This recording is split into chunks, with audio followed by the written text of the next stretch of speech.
hopefully share a few practical strategies for you. So yeah, next slide, please. So, I mean, the reason I've decided to talk about this really is because we've had a bit of a focus on whole school kind of disciplinary reading for the last 2 years. So we've been kind of going with it for nearly 2 years now. Our GCSE results last summer were like the best results we've had in geography. And I think it was partly down to some of the changes we've made with reading. We also had a deep dive just before Christmas, and the reading that we're doing in geography was identified as one of the strengths of our department. And then just perhaps more importantly, I just feel like students just seem like they're just got an improved understanding, and they're using kind of key terminology a lot better ever since we've been doing a lot more reading in lesson.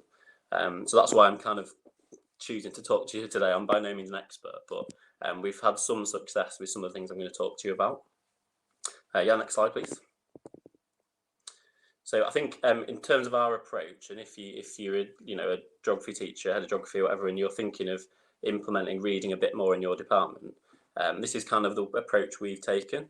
So we firstly obviously planned in more opportunities for a wide variety of different texts in lesson.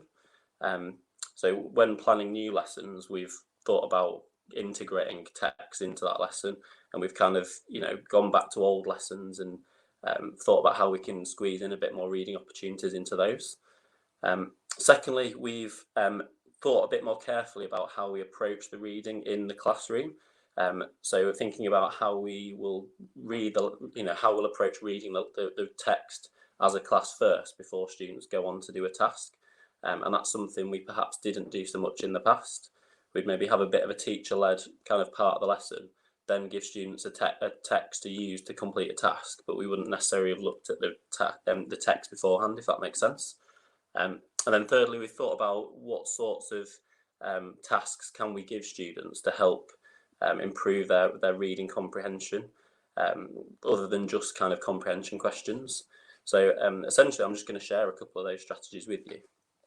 So yeah, next slide, please. So as I say, the first step really is thinking about how you might look at the text as a class first before students go away and complete an activity with it. So one of the ones I found most useful is just simply getting the text in front of the students and having a read through as a class.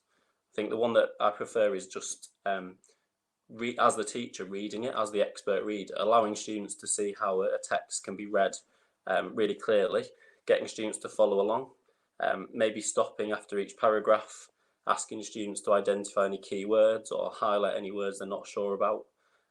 You can see two examples there. One on the right there was one we did with Year 9, looking at rift valleys. And as I say, we spent like a good 15-20 minutes just properly looking at the text first, adding kind of little definitions for any words we already knew or any words we weren't sure on.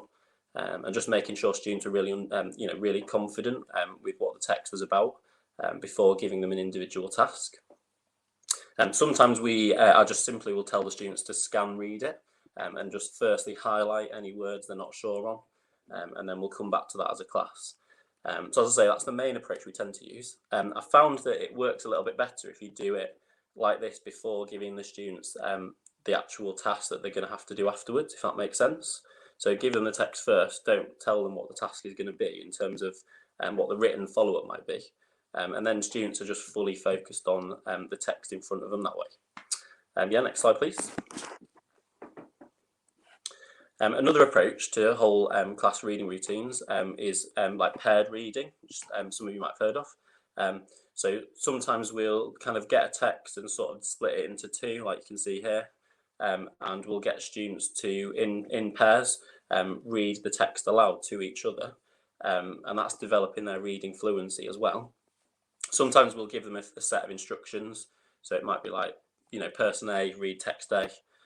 Person B, listen out for any keywords that you know of or any words you're not sure of and make a list of them and then swap over. So that's just another approach to kind of looking at the text first before, going on to a written task. All right, next slide, please. That's just an example, as I say. So we did in Year 9 look at Mount Niragongo, and we looked at in what ways is it useful, in what way is it dangerous. And as I say, there's just a few instructions there that we'd get the students to follow. As I say, often it involves one student reading, another student making a list of key terms or listening out for something in particular. As I say, it could just be making a list of key words that they're not sure about that they can then bring to the class discussion that might follow. Next slide, please. That's just another example as well to do looking at rainforests at GCSE. So looking at why rainforests are important, in what way are they useful as well. Yeah, next slide, please. This is just an example of a follow-up task. So sometimes we have a planned in task that like, for example, a summary table or something, which I'll show you in a minute. Sometimes it's a little bit more ad hoc, and maybe we're just asking students to make a list of key facts, key words that they've come across. And then sometimes as the teacher in the room, I might be going around and making a list of key facts, key words that the students have written down or sharing with me. And I might be making a list of them on the board. So the slide you can see there is just a list of facts that I've kind of noted down that students have told me as I've walked around while they're doing paired reading. And then the next task would be then writing a paragraph, trying to use as many of those facts as they can to summarise it in their own words. Yeah, next slide, please.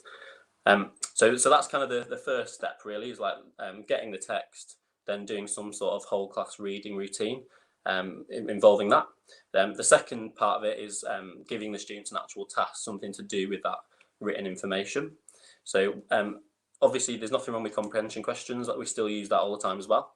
But an alternative to that would be to use summary tables, like you can see here. So this was from a lesson in Year 7 looking at shield and composite volcanoes. So obviously students are simply just trying to complete their table using the information in the text. Sometimes it involves drawing a diagram. So they're obviously having to look back on the text, remind themselves of what the text was telling them about the shape of a volcano, so they can draw it, pick out the key, key things that are being asked for. In this example, if I was going to change this again, I wouldn't have had the text on the same page. As I said earlier, this would actually work better if the students had the text first, then you gave them the table afterwards. Because otherwise, as I say, you might be annotating the text as a class, but students are already looking out for what they need for their table. So if I was doing this again, I would actually have it on a separate sheet of paper or something like that, if that makes sense. Next slide, please. There's just two more examples. So at GCSE, the students had a text looking at the cause of the deforestation, and they, we're adding that to a little summary table there. Some of the things that were asked for in that summary table, such as the who is it done by, it wasn't necessarily information that was in the text. So students are having to think about, well, who would it be that would carry out logging, and who would be involved with road building, etc. And then on the right, you've just got a really simple one looking at desertification. Yeah, next slide, please. I kind of mentioned this one already, but another one I found really useful is giving students text and then asking them to draw or annotate a diagram using that text. And I feel like that sometimes requires a slightly higher level of understanding because they can't simply just pick out words and things in the text and use that to fill in a box or use that to answer a question. They've got to actually understand it so that they know what to draw. So on the left there, you've got a sheet looking at the cause of the flooding. So students are having to draw a diagram or an image that fully represents each cause. On the right there, not the best example, but you've got a bit of text looking at the features of a volcano, and students are having to add on those features to a diagram. So they're having to draw on volcanic bombs, secondary cone and stuff like that, the vent. And as I say, I feel like it requires a little bit more, a slightly higher level of understanding having to draw those features on than it might have done if you were just like copying from the text what a volcanic bomb is, if that makes sense. Next slide, please. That's just another example as well. So I should have got a picture. I was trying to get a picture, an example of a piece of students' work would have been better. But you can see here students have read a text looking at the Burgess model, and then they've just got a sort of template. And I asked the students to draw lots of little images on their template. So little images of terraced houses and factories in the inner city, and semi-detached houses in the suburb, etc. So again, that's just another way of kind of developing students' comprehension, getting them to draw diagrams, annotate diagrams using a bit of text that's in front of them. Another strategy that I've found pretty useful is getting students to fully explain points. So on the left there is a sheet that would be part of the lesson I mentioned earlier, looking at the benefits and the dangers of Mount Nyiragongo. So students will have already done a bit of paired reading, looking at why Mount Nyiragongo is dangerous, why it's useful. And then you've got a sheet there which has got some of those statements that were in the text that they already read. And students are having to fully explain each of those statements and fully explain why Mount Nyiragongo is therefore dangerous, or why is it useful. So for example, the first statement is talking about Mount Nyiragongo having quite fluid lava, and students therefore need to fully explain why that makes it more dangerous. So I feel like, again, that kind of requires a slightly higher level of understanding if they're having to fully explain a point made in the text than if it was just a simple question. On the right there's just one looking at the Chamba-Montero hydro scheme and the benefits of that, so similar kind of thing. This strategy obviously just helps students to fully explain their points as well, so it's not only useful for reading, but it's just useful for getting students to fully expand on their statements, which is obviously something we always want them to do. Yeah, next slide please. So yeah, I think that's pretty much all for me. If I was going to, as I say, I think the main things to think about is to firstly trying to plan in more opportunities for reading, which I think one of the other speakers is going to talk about a bit later on. Secondly, think about what you're going to do with that text as a class first before you give it to the students to go away with and do something with. And then thirdly, trying to devise a variety of strategies to try and develop that comprehension and that reading fluency as well. I will share some of those resources if anyone wanted them, any of those worksheets and stuff. I'll share them on Twitter later.